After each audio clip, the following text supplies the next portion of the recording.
पिछले एपिसोड में हमने देखा था कि युनची सोलिंगर की फैमिली के अंदर आ चुका था। सोलिंगर वही थी जिसकी पिछले लाइफ में युनची के साथ शादी हुई थी, लेकिन जब इस बार वो यहाँ पर आया हुआ होता है ना, तो देख पाता है कि सू फैमिली का किसी से झगड़ा हो रहा है। बाहर वाले से नहीं, बल्कि सोलिंगर के फादर का अपने ही भाई से झगड़ा हो रहा है। वो दोनों के बीच में बिल्कुल भी नहीं बनती है। तो इस वजह से सोलिंगर के फादर हैंगशन के भाई ने पूरे हिस्से को आपस में मिला लिया था और सब खिलाफ हो चुके थे हैंगशन के, और किसी भी तरह से वो हैंगशन को रास्ते से हटाना चाह रहे थे। यहाँ तक कि ग्रैंड भी हैंगशन के खिलाफ हो चुके थे। तो जब पूरी तरह से वो अकेले हो जाता है ना, तब बीच में आता है युनची, जो कि हैंगशन को सपोर्ट करने आया था कि मैं भी तो देखूं कि मेरे होते हुए हैंगशन या फिर सोलिंगर के ऊपर कौन आंख उठाकर देख सकता है। तो इस वजह से वहां पर एक भयंकर बैटल शुरू हो चुका था, जिसके बाद यहाँ से ये एपिसोड शुरू होता है। तो इस एपिसोड की शुरुआत में हम किन यूई को देखते हैं, जो इस बैटल के अंदर आ चुकी थी क्योंकि वो ठीक हो गई होती है। उसने अपनी पावर युनची को दे दिया था ना, जिस वजह से वो बिल्कुल बेहोश हो गई थी। लेकिन अब यहाँ पर युनची ने उस फ्लावर के जरिए उसको ठीक कर दिया था, और ऐसा ठीक हुई थी कि ऐसा लगा था कि किन यूई के अंदर पहले से भी ज्यादा पावर आ गई है। वो काफी कमाल के और काफी स्ट्रॉन्ग लग रही थी। युनची भी इसको देखकर बहुत ज्यादा खुश हो जाता है कि किन्युई फाइनली तुम होश में आ गई, ये तो बहुत अच्छी बात है। वो तो यहाँ पर किन्युई से कहना चाहते हैं कि किन्युई तुम्हें पता है तुम बिल्कुल सही टाइम पर आई हो। अगर तुम यहाँ पर नहीं आई हुई थी ना, तो ये लोग तो मुझे मार दिए होते हैं। ये लोग मेरी जान ही लेने वाले थे, लेकिन सही टाइम पर आकर तुमने मुझे बचा लिया। बाकी लोग हैरान रह चुके थे देखकर कि आखिर ये युनची कर क्या रहा है। ये तो था खुद इतना ज्यादा स्ट्रॉन्ग, और अब इस लड़की को देखकर ये ऐसा कह रहा है कि इसकी वजह से वो यहाँ पर बच पाया है। इसका मतलब हो सकता है कि ये लड़की तो उससे भी ज्यादा स्ट्रॉन्ग होगी। सोलिंगर भी यहाँ पर किन्युई को देखकर बहुत ज्यादा खुशी चाहती है कि सिस्टर आप होश में आ गई, आपको देखकर मैं बहुत ज्यादा खुश हूँ। हैंगशन भी यहाँ पर आकर सोलिंगर के साथ किन्युई को बताने लग जाता है कि तुम होश में आ गई हो ना, ये बहुत अच्छी बात है। ये जिस जगह पर आप मौजूद हैं ये है हमारा ग्रैंड सेट, और यहाँ पर रहती है हमारी सू फैमिली। युनची आपको यहाँ पर लेकर आए थे आपका इलाज करवाने के लिए। तो युनची भी यहाँ पर किन्युई को बताने लग जाता है सारी की सारी बातें कि किस तरह के हालात हो गए थे और कैसे वो यहाँ पर सोलिंगर के पास उसको लेकर आया था, जिस वजह से अभी सोलिंगर की जान बच पाई है, और उसी ने किन्युई को भी बचाया और उसका यहाँ लाकर इलाज किया। तो ये सारा का सारा नजारा देखकर ग्रैंड एडर और बाकी वो जो हैंगशन का भाई था ना, वो काफी ज्यादा टेंशन में आ जाता है। ग्रैंड एडर तो सीधा कहता है कि आज के लिए बहुत हो गया, हमारे साथियों को लेकर यहाँ से चलो, क्योंकि मुझे नहीं लगता कि ये लड़की नॉर्मल है। जब वो युनची इतना स्ट्रॉन्ग था और वो लड़की तो मुझे उससे भी ज्यादा स्ट्रॉन्ग लग रही, तो मुझे नहीं लगता कि हमें इन दोनों को अभी तो वो करना चाहिए, उनको उंगली नहीं करना बेहतर होगा। तो और कोई सवाल मत उठाओ, हम यहाँ से निकलने वाले हैं। हैंगशन का भाई भी परेशान हो गया था कि यार मेरा पूरा प्लान तो चौपट हो गया। तो जैसे ये लोग यहाँ से जा रहे थे ना, युनची उस ब्लैकवुड गैंग के लीडर से कहता है कि लीडर तुम ऐसे कैसे जा रहे हो, तुम्हें किसने कह दिया यहाँ से जाने के लिए। तो ये सुनने के बाद वो लीडर कहना चाहता है कि देख आज मेरा मूड नहीं है जैसे फाइट करने का, इसलिए मैं यहाँ से जा रहा हूँ। बेहतर होगा कि तू मुझे उंगली मत कर और गुस्सा वापस मत दिला, फिर मैं तुझे छोड़ने वाला नहीं हूँ। लेकिन युनची तो आज उसको छोड़ने वाला नहीं था। वो यहाँ पर और बहाना बनाते हुए किन्युई से कहने लग जाता है कि किन्युई तुम्हें पता है यही वो इंसान है जिसने मुझे मारने की कोशिश की थी, वो तो तुम सही टाइम पर आ गए, इस वजह से मैं बच गया। मैं तो इस इंसान को छोड़ने वाला नहीं हूँ, मैं इसको जान से मार डालूंगा। वो लीडर हैरान हो चुका था कि देख मैं तेरी जान बख्शने के लिए तैयार हूँ ना, तो फिर यहाँ पर तू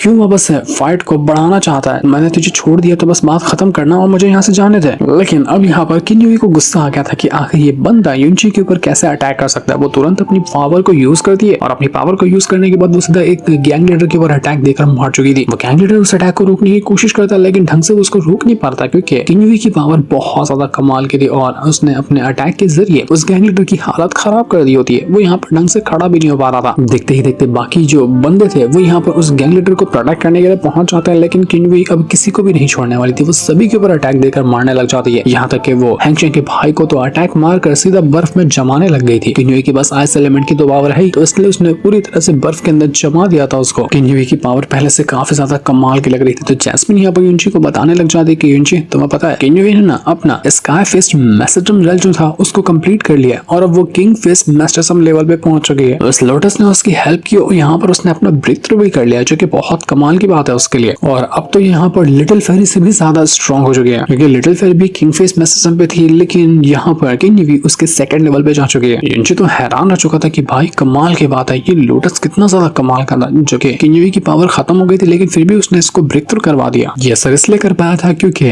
किन्युई के पास भी आइस एलिमेंट वाली पावर थी, और वो लोटस जो होता है उसके अंदर भी आइस एलिमेंट की पावर होती है। इस वजह से वो इतना अच्छा असर कर दिया किन्युई के ऊपर, और उसके लिए वो बहुत ज्यादा कारगर साबित हुआ। जैस्मिन युनची से कहने लग जाती है कि तुम्हें अब रिग्रेट हो रहा है ना, मैंने तुम्हें पहले ही कहा था कि वो लोटस को अपने लिए इस्तेमाल करो, वो तुम्हें बहुत ज्यादा स्ट्रॉन्ग बना देगा, लेकिन तुमने मेरी बात नहीं मानी। तो युनची कहता है कि देखो मैं अगर नहीं कहूंगा तो ये झूठ होगा। हाँ मुझे यहाँ पर थोड़ा सा रिग्रेट महसूस हो रहा है, लेकिन मैं बहुत ज्यादा खुश हूँ इसके लिए कि यहाँ पर किन्युई ठीक हुई। मुझे किन्युई को ठीक देखने से ज्यादा और कोई चीज से मतलब नहीं है। उधर वो गैंग लीडर सदमे में जा चुका था। वो कह रहा था कि यार ये लड़की कैसी है, मैं कितनी ताकत लगा रहा हूँ लेकिन इसके एक अटैक को मैं नहीं रोक पा रहा, इसका लेवल क्या है? तो युनची बताने लग जाता है कि ज्यादा नहीं है, बस किंगफिश मैसेटम की सेकंड लेवल पे मौजूद है और अभी तो जस्ट ये 18 साल की हुई है। तो ये सुनते साथ ही सारे दुश्मनों के मुंह खुले रह जाते हैं कि भैंस की आंख, ये क्या 18 साल के अंदर कोई किंगफिश मैसेटम लेवल पे कैसे पहुंच सकता है? आखिर ये किया तो किया कैसे इसने? तो वो सब यहाँ पर है किन्यू से कहने लग जाते हैं कि देखिए हमसे गलती हो गई, हम माफी मांगते हैं, हमें माफ कर दीजिए, हमें समझ में आ चुका है कि हम आपके मुकाबले के बिल्कुल भी नहीं है। तो युनची कहने लग जाता है कि क्या हुआ, अब फट गई? पहले तो बड़ा चिल्ला रहा था कि अब ये कर लूंगा वो कर लूंगा। वो किन्यू से कहना चाहते हैं कि किन्यू छोड़ना नहीं इस गैंग लीडर को, इसको तो सबसे पहले मारना, मैं इसको मरा हुआ देखना चाहता हूँ। तो किन्यू यहाँ पर अपनी पावर को यूज करने लग जाती है। पावर का यूज करते हुए वो आइस एलिमेंट का एक और बहुत ब्रूटल अटैक बना चुकी थी, जिसके अंदर उसने यहाँ पर गैंग लीडर को और बाकी जितने भी बदमाश लोग थे सभी को जमा कर रख दिया था। जैसे वो सभी यहाँ पर जमते हैं ना, वो बिल्कुल बर्फ का बनते हुए नीचे गिर चुके थे। इससे होता है कि जिससे बर्फ टूट जाता है वैसे ही वो टूट चुके थे, मतलब कि उनकी जान चली गई। ब्लैकवुड गैंग का लीडर और उसके काफी सारे साथी तो ऐसे ही मारे जा चुके थे। ग्रैंड एडर और हैंगचंग का भाई तो इस चीज पे यकीन नहीं कर पाता कि आखिर ये इतना आसानी से कैसे मर गया। हमें तो समझ ही नहीं आ रहा कि आखिर इस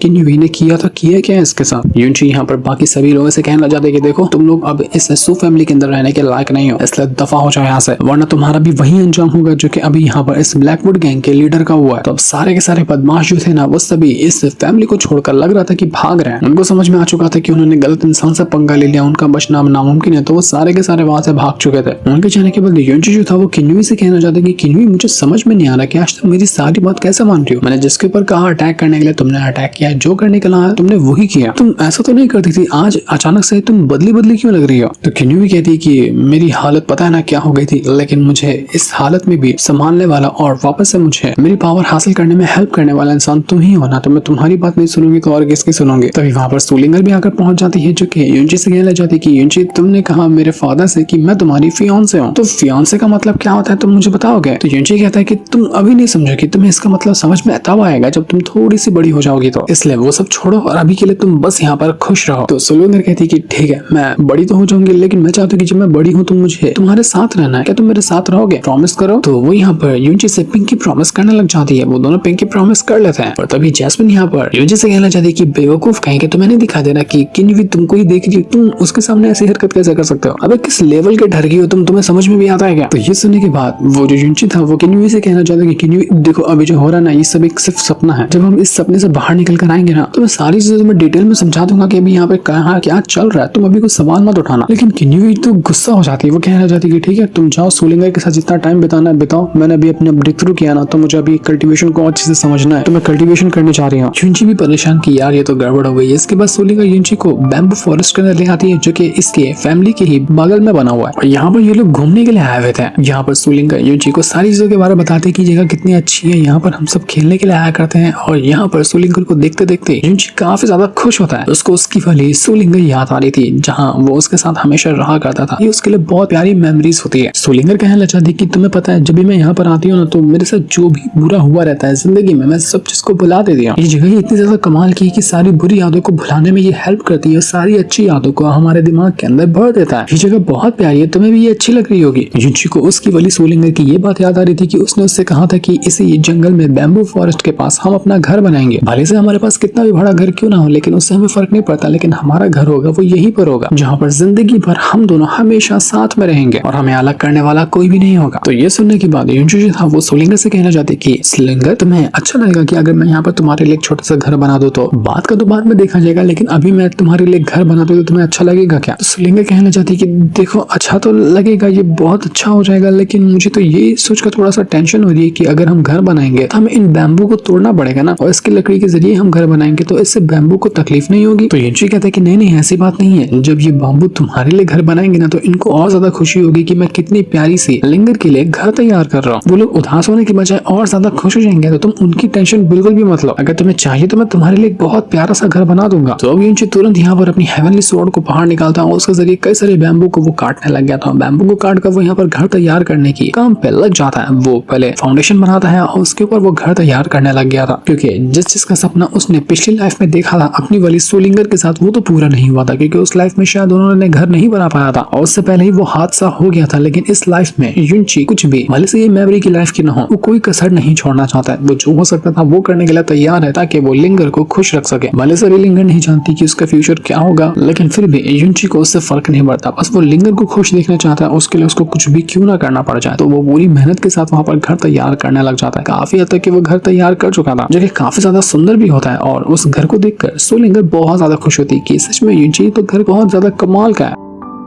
घर तैयार होने के बाद युनची जो होता है वो कुछ खाने पीने की चीजें भी लेकर आता है ताकि यहाँ पर रहकर वो और लिंगर आराम से पूरी रात मस्ती मजाक करते हुए गुजार सके। वो खाने पकाने की चीज लाता है और सोलिंगर यहाँ पर आग जला रही थी। ये दोनों मिलकर खाना अच्छे से पकाते हैं और ढेर सारी बातें करते हैं। सोलिंगर ने यहाँ पर एक बोर्ड पर अपना और युनची का नाम भी लिख दिया था ताकि वो उसको यहाँ पर टांग सके और पता चल जाएगा कि ये घर आखिर किसका है। तो वो उसका हाथ तो नहीं जा रहा था, तो युनची उसको पकड़ता है और उसको हवा में उठा देता है। जहाँ उठाने के बाद वो उसको सहारा दे रहा था ताकि वो जो लकड़ी के ऊपर उसने नाम लिखा है और अपनी और युनची की फोटो बनाई है वो उसको वहां पर टांग सके। तो सोलिंगर आराम से उस चीज को यहाँ पर टांग देती है और ये घर पूरी तरह से तैयार हो चुका था जो कि इमोशन से भरा होता है। युनची के लिए तो एक ये बहुत बढ़िया फीलिंग थी और लिंगर के लिए बस एक प्यारा सा घर था जो कि उसको युनची ने बना कर दिया हुआ है। युनची तो यहाँ पर बहुत ज्यादा खुश होता है कि चलो एक चीज तो मैंने यहाँ पर पूरी की जो पिछली लाइफ में मैं पूरा नहीं कर पाया था। ये करके उसको बहुत ज्यादा अच्छा लग रहा था और इसके बाद ये दोनों आराम से यहाँ पर घर के अंदर ही आकर लेट जाते हैं। सोलिंगर कहना चाहती है कि आज की रात तो बहुत ज्यादा कमाल की है, ऐसा लग रहा है कि चांद हमारे सर के ऊपर है, तभी तो उस चांद की इतनी ज्यादा रोशनी हमारे ऊपर आकर गिर रही है। सोलिंगर तो यहाँ पर युनची से कहना चाहती है कि युनची तुम्हें पता है मैं पहली बार आज तुम्हें देख रही हूँ। आज सुबह में हमारी मुलाकात हुई लेकिन जिस नजर में पहली बार मैंने तुम्हें देखा ना, मैंने तभी से सोच लिया कि मैं तुम्हारे साथ हमेशा रहना चाहती हूँ। हमेशा हमेशा अगर हम दोनों एक साथ रह जाते तो ये कितना अच्छा हो जाता। मैं तो बस यही सोचकर हैरान हूँ कि काश मेरा सपना पूरा होगा या नहीं होगा। मैं तो ये सोच भी रही हूँ कि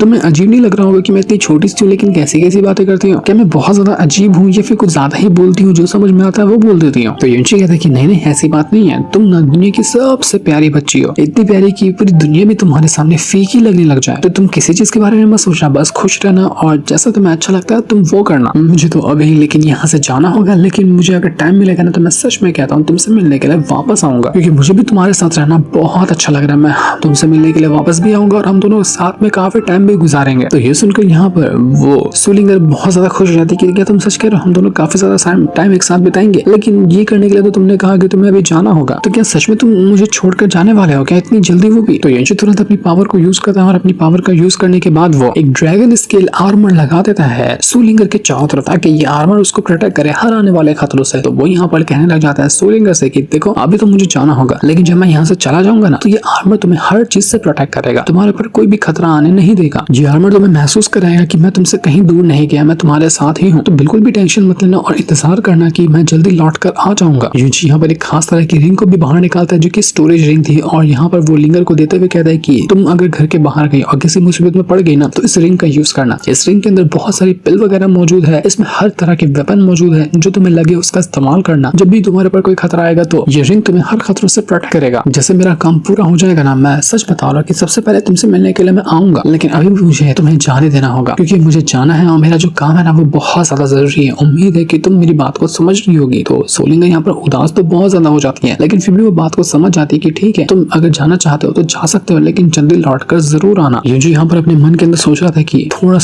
सा मेरा जो गिल्ट है ना वो कम हुआ, क्योंकि जो अभी मैंने यहाँ पर लिंगर के साथ किया, काश पिछली लाइफ में भी उसके साथ कर दिया होता तो आज उसकी हालत ये नहीं हुई होती। मैंने सोलिंगर को प्रोटेक्ट करने के लिए पिछली लाइफ में कुछ कर ही नहीं पाया, लेकिन मानता हूँ कि ये दुनिया एक सिर्फ इल्यूजन से बनी हुई, लेकिन इतना भी मैंने कर दिया ना तो मुझे थोड़ा बहुत तो अच्छा लग रहा है। तो इसके बाद अगले दिन की सुबह हो जाती है और अगले दिन की सुबह का मतलब ये था कि 24 घंटे अब पूरे होने वाले थे। उसको यहाँ पर उसी इविल गॉड की आवाज आने लग जाती कि युनची मैंने तुम्हें बताया ना कि तुम इस जगह पर सिर्फ 24 घंटे के लिए रह सकते हो और तुम्हारा 24 घंटा पूरा होने वाला है। तो युनची को यहाँ पर सोलिंगर सोते हुए नजर आती है। वो कहने लग जाता है कि सोलिंगर तुम्हें सोए हुए छोड़कर ही मुझे जाना होगा, लेकिन मैं तुम्हें बता देना चाहता हूँ कि मैं इस जगह से बिलोंग नहीं करता। मैं यहाँ से जा तो रहा हूँ लेकिन कोई गारंटी नहीं कि कभी लौट कर आ पाऊंगा या नहीं आ पाऊंगा। तुम्हें इस वर्ल्ड के अंदर अच्छी जिंदगी गुजारनी है और बिल्कुल हमेशा खुश रहना। इतना कहते कहते युनची जो होता है वो वहां से गायब होने लग जाता है। वो पूरी तरह से वहां से गायब हो चुका था। वो और किन्यू दोनों पोर्टल के जरिए बाहर निकल कर आ जाते हैं और यूजी यहाँ पर आने के बाद कहना चाहता है कि आखिरकार ये जो इल्यूजन था वो अब खत्म हो ही गया। वो यहाँ पर किन्यू से कहना चाहता है कि किन्यू, क्या तुम्हें यकीन है कि पास्ट लाइफ होती है और प्रेजेंट लाइफ होती है? इंसान पास्ट लाइफ की चीजों को याद करके प्रेजेंट लाइफ को थोड़ा सा और कठिन बना देता है और हमेशा उसके बारे में सोचता रहता है। क्या तुम इस चीज के ऊपर यकीन करती हो? तो किन्यू यहाँ पे थोड़ा सा परेशान हो जाती है कि आखिर यूजी ने ऐसा सवाल क्यों किया, लेकिन फिर भी वो कहती है कि हाँ, मैं इस चीज के ऊपर यकीन करती हूँ। इसके बाद यहाँ वो यूजी जो था वो कहने लग जाता है अपने मन के अंदर कि इविल गॉड ने अपनी पावर का यूज करते हुए मुझे इस इल्यूजन के अंदर क्यों भेजा? वो मुझे कहीं और भी भेज सकता था ना, लेकिन उसका यहाँ पर मुझे भेजने का क्या मकसद हो सकता है? क्या वो मेरे इस इल्यूजन वाली दुनिया को जानता है या फिर वो मेरे पास्ट वाले वर्ल्ड को जानता था, जो मेरी पिछली लाइफ थी उसको? आखिर उसने मुझे खास करके यहीं पर क्यों भेजा, वो तो मुझे बिल्कुल भी समझ में नहीं आ रहा।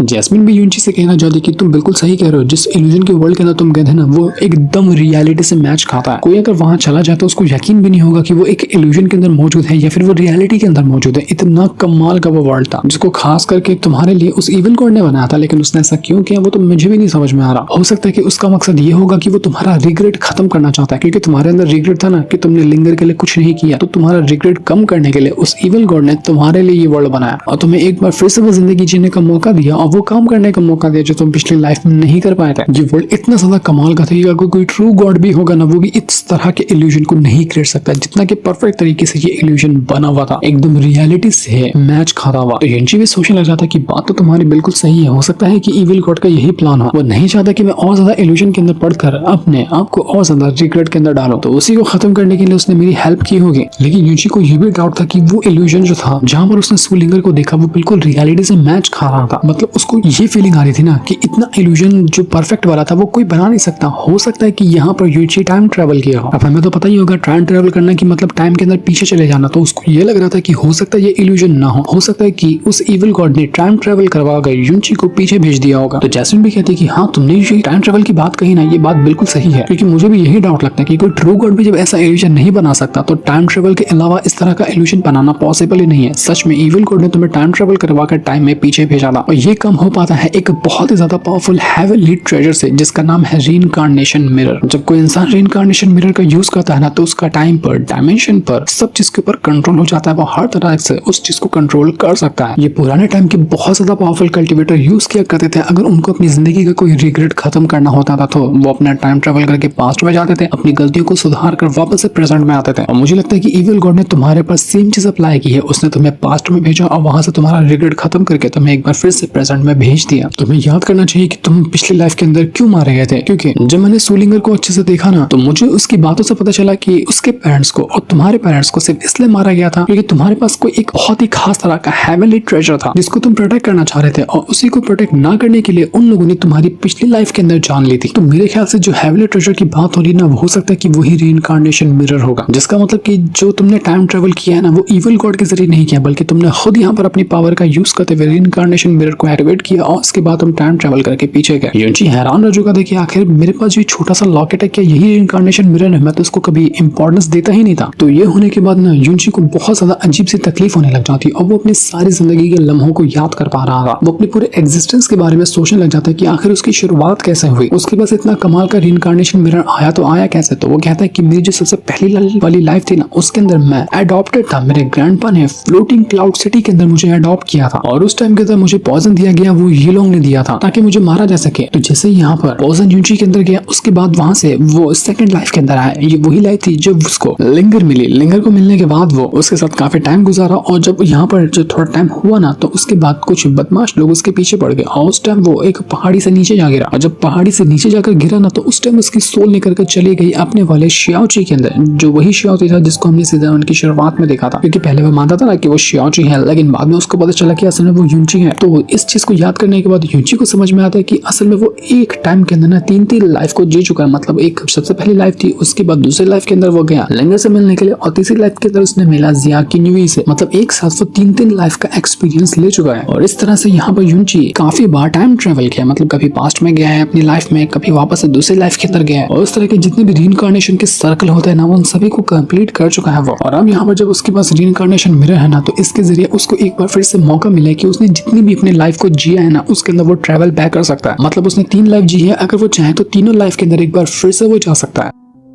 तभी जाके युंची कहता है कि इसीलिए तो इसे मुझे लग रहा था कि जिस लिंगर को मैं मिला हूँ वो बिल्कुल रियल थी, मैं सच में लिंगर के बचपन के अंदर चला गया था, ना कि वो कोई इल्यूजन था। बहुत ज्यादा कंफ्यूजिंग हो गई यहाँ पर सीरीज। तो छोटा सा कॉन्सेप्ट समझाने के लिए सीरीज ने थोड़ा सा ज्यादा ही उसको डिटेल में घुस गया तो और ज्यादा कंफ्यूजन क्रिएट हुई, लेकिन सिंपल वर्ड वही था कि युंची अब टाइम ट्रेवल कर सकता है। पिछले लाइफ के अंदर वो भी टाइम ट्रेवल करके ही सू लिंगर से मिला था और टाइम ट्रेवल करके वो वापस से कहीं और पे भी जा सकता है। बस इतना समझ लीजिए, आपको समझ में आ जाएगा सारी बातें। तो ये देखने के बाद युंची एकदम दिमाग खराब हो जाता है उसका कि मुझे वापस से जाना है सू लिंगर के पास। जैस्मिन मुझे किसी भी तरह से बताओ कि मैं वापस से रीइंकार्नेशन मिरर को कैसे एक्टिवेट कर सकता हूँ, मैं फिर से मिलना चाह रहा हूँ सू लिंगर से और मैं उसके साथ रहना चाहता हूँ। लेकिन तभी उसके अंदर से भयंकर पावर बाहर निकल कर आने लग जाती है। क्या वो अपना रीइंकार्नेशन मिरर एक्टिवेट करते हुए वापस से सू लिंगर के पास जा पाएगा? क्या उसको समझ में आएगा कि टाइम में वापस से ट्रेवल कैसे करते हैं? ये तुम्हें पता चलेगा नेक्स्ट एपिसोड के अंदर, जिससे इनको दिखाते साथ ही ये वाला एपिसोड यहीं पर एंड हो जाता है। Thanks for watching.